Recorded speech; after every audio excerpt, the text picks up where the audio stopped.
Another Cat Live. Another Cat Live. How are things in the Midwest? We're avoiding the storm. There's like a ton of storm. Yeah. No, I didn't see any tornadoes, but they were around. So Friday, the entire town of Kansas City shut down.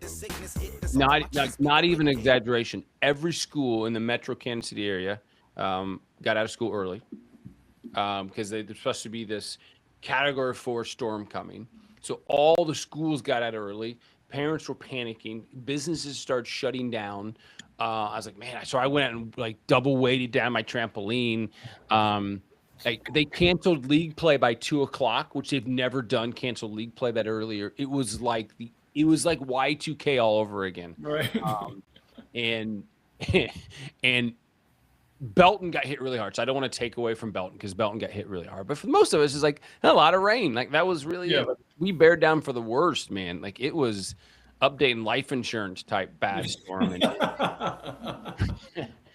like seriously, I mean the entire I don't know how many schools are in Kansas City, hundreds. I'm glad we're this prepared for it. Yeah. Just because it's always possible, but like we've been through more tornado warnings and watches like in this month than I feel like we've had in a long agree. time. And Yeah. luckily, not a ton of damage in the Midwest overall from tornadoes. So Yeah, it's that time of season. it is, man. It's the Midwest. So fun show. We're gonna talk about the new national. Hold on, how about this transition? Oh. Now the winds of change are affecting youth soccer. Oh, This just in. that's good. I can do. Yeah, winds of change. See how I did there? Get ready for rapid fire. I like that. The winds of change. I can't even. Yeah. Okay. The winds of change, everyone. Welcome to Cat Chat. You are listening to Cap Chat Live. Cap Chat Live from the United Soccer Coaches Convention. There we go. The winds of change. You're listening to Cap Chat, the #1 soccer recruitment podcast in the United States. This is Cap Chat. All right, the winds of change coming in. So we're going to talk about two things. We're going to talk about the National One League, and then Tyler and I kind of have a discussion about confidence. We briefly has disagreed on it, so I was like, let's just save this for the air. But I do want to talk about. Let's start. What do you want to start, Tyler? You want to start with the national? News. You always got to start with the winds of change. There are news, and we have to deliver the news. That's our responsibility. Deliver the news for the people. Okay. So National League One has come about. So it was previously the league that shall not be mentioned. No. So previously they called it New Comp. New Comp. So what has happened is U.S. Club and UFU Soccer are coming together. So basically MPL and National League are coming together to form a league. So MPL will go away, National League goes away, and they're coming together to form one league that is called the National One League. And so, which is really cool. So there'll be 8 conferences, and then the integration of the ECL Regional League playoffs. So the team can go into that. So I'm gonna read a quote from Mark Franklin, the commissioner of the National League here. He says, National One aligns with the broader goals of the U.S. Soccer Pathway Strategy. The work to connect players into the National One League begins now. Our team will partner with select operators in their respective state associations across the state, develop district-level playoffs that are more inclusive and easier for players and parents to understand. The goal is not to disrupt local leagues, but to connect them into a clear national structure. So, there you go. That is a quote from Mark. Tyler, I know you're not 100% up to speed on this. So if you want to be the voice of our parents and coaches of maybe ask some questions and see if I can answer them and what do you kind of think on what this looks like? Yeah, so I guess my first question is, is this set up for, like, does my entire club have to be a part of National One League to play in their platform? So I think that's one of the coolest things about it is that it is a team-based platform. Not a club based. Not a club based. So the difference is you have a club based platform like ECNL or RL or GA or Aspire. And I'm not picking on any of those leagues because I think they're fantastic. So please don't post comments that anyway. But the downfall sometimes is that if you're in ECNL, your entire club has to go into it. So you may have 6 teams. The U17 is really, really good, but the U16 is not. So U16 gets smoked, but U17 is dominating. So that's kind of that can be a tough route. Whereas an individual team-based platform, you can bring one team only into that. And then with this, you'll be able to play in the RL playoffs. Okay, so I don't need my whole club to be in this league. Correct. So maybe you know the answer to this question, maybe you don't, because ECNL is club based, and my team is, in the National One League. Can my team move up to the ECNL RL league? No, the team won't move up, but if you this is what they said. If you consistently are doing well, let's say you eventually have 5 to 6 teams in National One League, they want to pull from within. So they're more likely to choose you to elevate into the next league. Correct. If you're already participating and doing well in their lower league. Their goal is to not have. They're trying to promote from within, basically. They want to be able to promote the clubs from National One League up into RL, up into ECNL. But there is no technical promotion. So League One there's 3 tiers. There's tier 3, tier 2, tier 1. That is relegation and promotion. Okay. So tier 1 is going to be the top. Tier 2 is going to be in between, and then tier 3 is going to be much more like two states possibly playing together. If you're based in the Midwest, it's what MADL will turn into. So you kind of have you're playing teams across the state. It's much more regionalized, so you're not traveling as far. Tier 2, you travel. Tier 1, you're going to be traveling a little more. That's the highest level of competition. They want you to start at the bottom. Starting next year, especially, no new teams can come directly into Tier 1. You're going to have to work your way up for relegation and promotion. Okay. Which I like. Yeah. To me, that's like probably the only flaw that I would say is if it's ECNL, RL, National One, then but my team really can't. My team's really good for National One, but we'll never go to ECNL, RL, or higher because our whole club still has to go based off of just the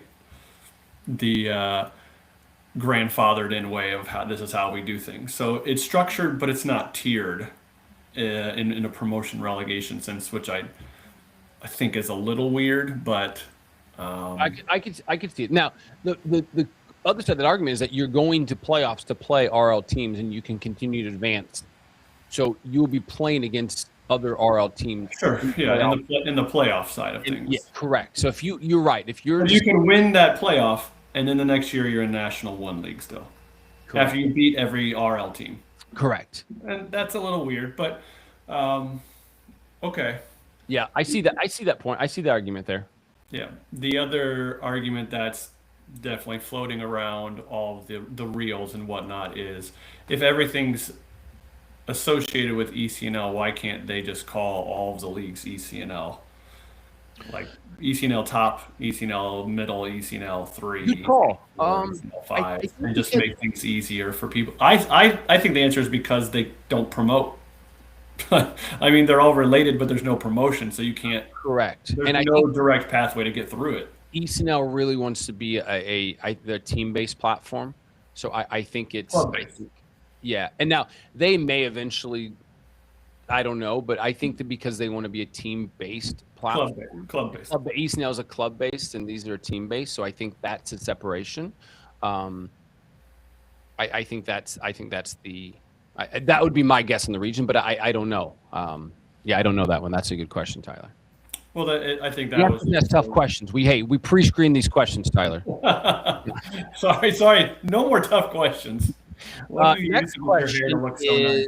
is powder, and then yeah. Easy question. Anyway, go ahead. Sorry.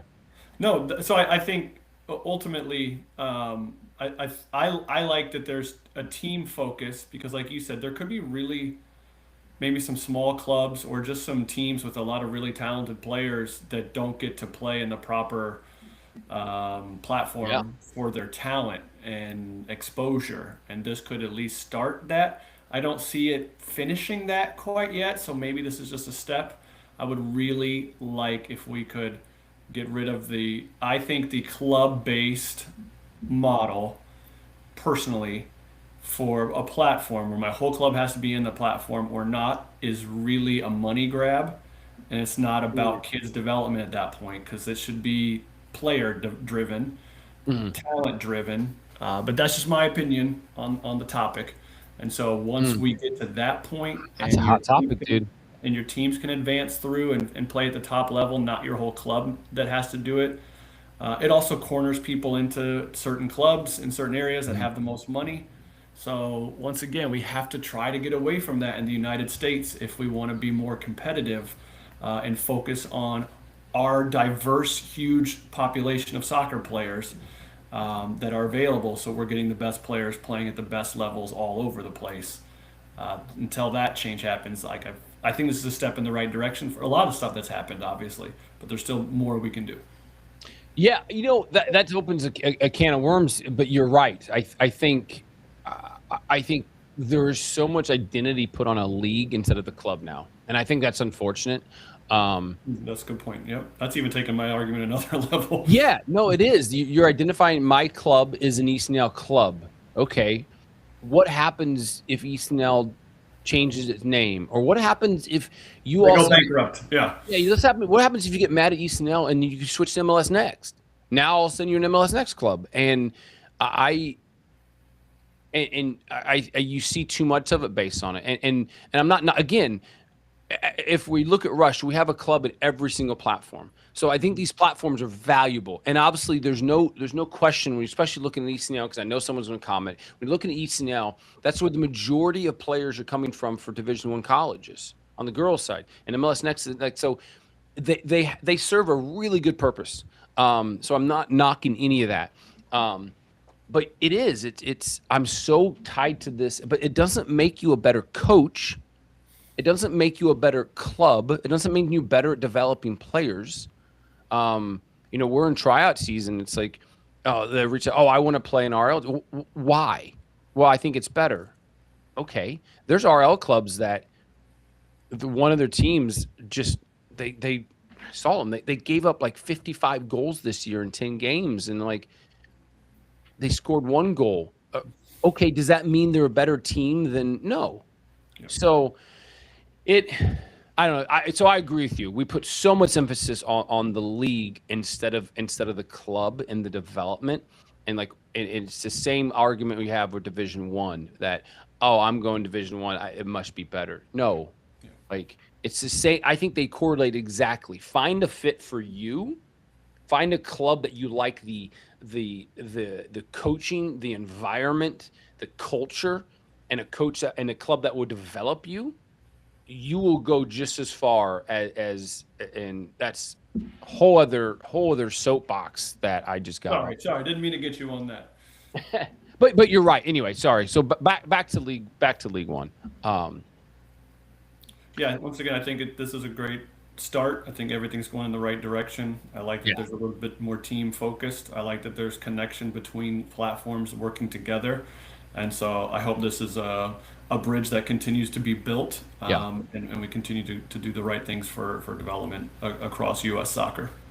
And I think one of the things that makes it really great is obviously I run a smaller club, I think it's great for the small clubs because ECNL, like they're not going to continue to expand. I mean, hopefully, you can't dilute it. You can't have 10 ECNL clubs in one market. So there's clubs that have missed that boat hypothetically, right? 2 years ago, they were a little smaller. Now they've grown there, and they're not able to get into that league, which they feel. And so this to me is fantastic. It is a fantastic opportunity for one, all clubs, and two, for clubs that don't have a platform. I'm one of them. We have some really talented teams, but not all of our teams could be RL, and we're kind of a younger club too. So we have no chance of getting ECNL right now or RL, whatever that is. So one of my teams are applying for National League One and National, and I think for smaller clubs that I think it goes heavily into play for a club, not a league, and I think this buys directly into it. So there you go. That's me.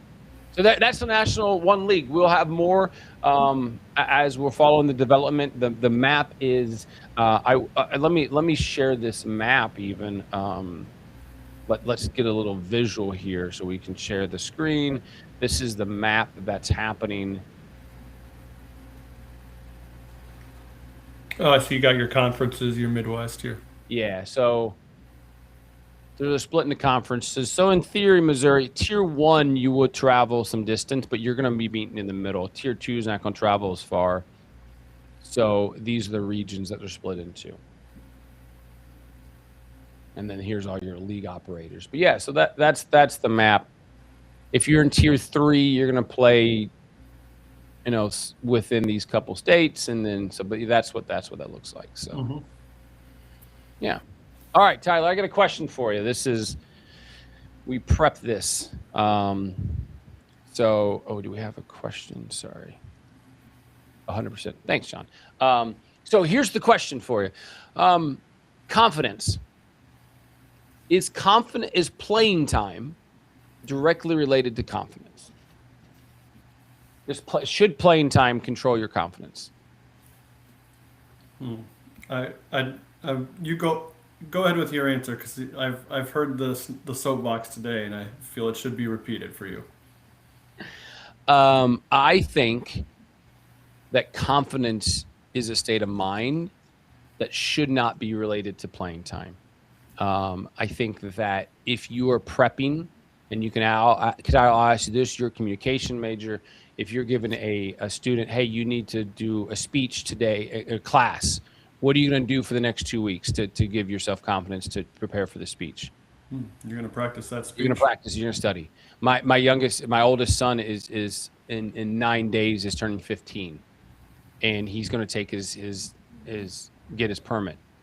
What is he doing right now to figure out that test? He's studying the book, right? Like, and that gives that's the confidence. Like, the instructor of his driving who we take the test can't change the confidence. Tyler, you can't change your student's confidence. You can give them the tools, but I think it's the same on the soccer field.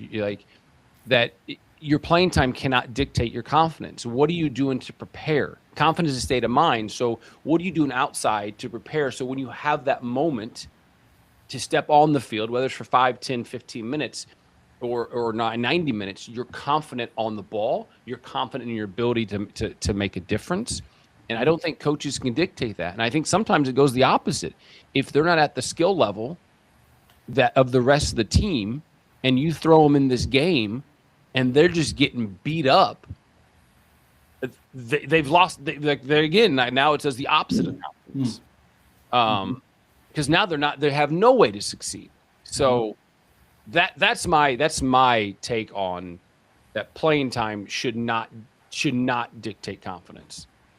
Yeah, I'll argue the other side of that is that playing time is a large contributor to confidence, and I do not disagree that practice is a big part of that and is a big component to that. But to use your analogies, someone that's practiced 500 hours and with a speech, and then has to go give that speech in front of an audience, all your practice can't simulate, that experience. And so having that experience versus someone that's given 500 speeches, right? They're going to be the one that's more confident because they've actually gone out and done it rather than just practiced it. Someone that studies a book on how to drive versus someone that's driving every day, who's the better driver? It's going to be the person that's driving every day.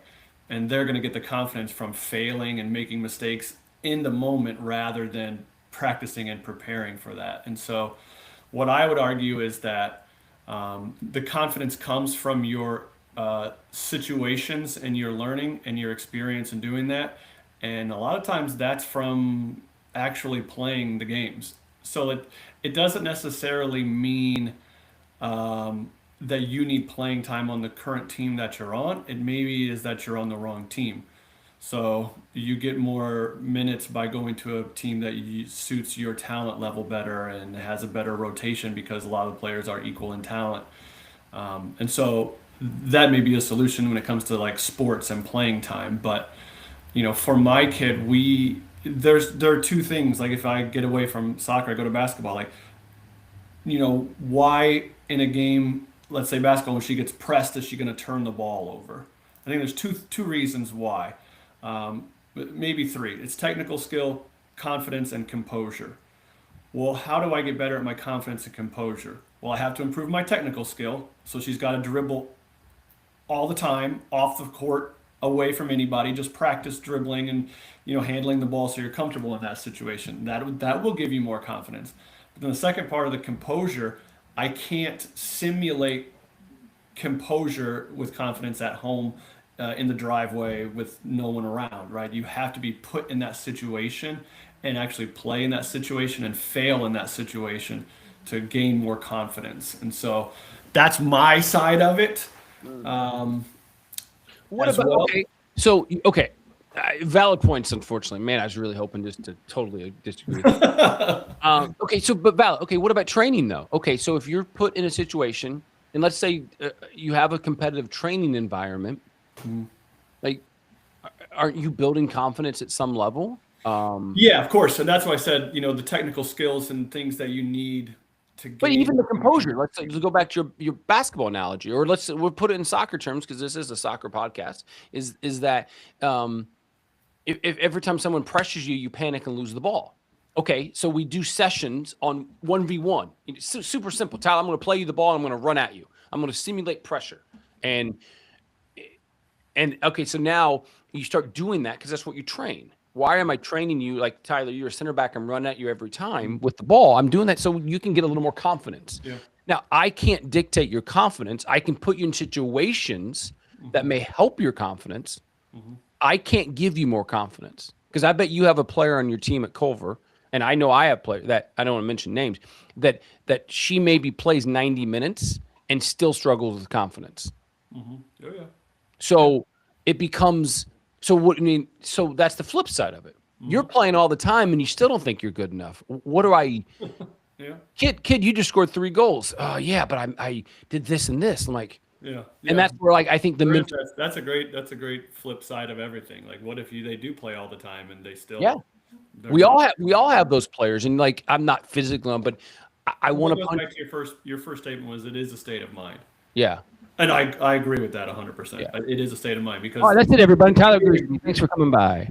We gave examples of it coming this way, but you're like, well, I'm already playing, but then my confidence still is going this way, right? Like, I look and you've heard this probably before. Like, they've just lost their confidence because they're not playing. That's not. Don't put that on the coach. What are we doing outside of it? Like, what are we doing? And, I think there's such an emphasis right now on the mental performance side of things, and I'm not bragging on KCMO, but we've had partnered with ACG and through Rush that once a Monday, first Monday of every, last Monday of every month, we do mental performance training. Like what are you doing to help with your confidence? And I think so many people blame it on a coach to go, my son or daughter's lost confidence because you're not playing them. No. And you said originally, maybe they're not at that level. Maybe it's a tough team. So do you still? So here's a question for you: you got a kid that's not at that level, do you keep putting them in the game? Because what's that do to their confidence? Yeah, I mean, it depends on the age. Now you're getting very circumstantial, right? If they're younger, absolutely. Let's say old. Let's say older. Let's take 11v11 because I think in general, by 11v11 that we're not in this kumbaya equal playing time. Let's all hold hands and play Red Rover. That's my assumption on 11v11. I mean, I think their playing time should be less than others in that situation. I do think they should all have playing time. I'm at the college level, so there's no development that is worth stopping, in my opinion, at the high school level. Sitting on the bench. I'm not necessarily in playing time. I'm with you. They should get in the game. I'm saying. Okay. Yeah, they're gonna have less minutes. Yeah, and does that game, if they get into this game and they're clearly outmatched, does that affect their confidence? If every time they get in the game, they're just getting freaking smoked. Yeah. So you're saying I see your point. There could be an adverse effect to them playing at a level that's not where they're at currently. So that could also deplete their confidence. So you can blame the coach for not having playing time. You can blame the player for getting in there and not having the talent ability to compete at that level. There's a lot of things that are affecting their confidence. I do think in a growth situation, though, that's needed for growth. Like failure is needed for growth, and so if they can't make it, they can't cut it. And that's the other thing too. So. Yeah, that's the unfortunate thing. So anyway, that's I think that's a fun. I don't know, Tyler. I think it's always an interesting debate. Great. I'm gonna love to hear what people say and how they argue with us. Yeah, we're gonna see. So we could do like your side and my side real and see. Yeah. Thumbs up for Josh, heart for Tyler. We're gonna or if you disagree with Tyler, put sizzle. Sizzling, baby. Sizzling. All right, guys. Hey, thanks so much for joining. This has been Cap Chat Live in tornado season. And Tyler is the king of tornado chasing. The movie Twister was based on Tyler Tomlinson. Based on my life, yeah. That is the movie Twister. Tyler the Twister Tomlinson. Everybody. Dorothy's named after my dog, Dorothy. R.I.P.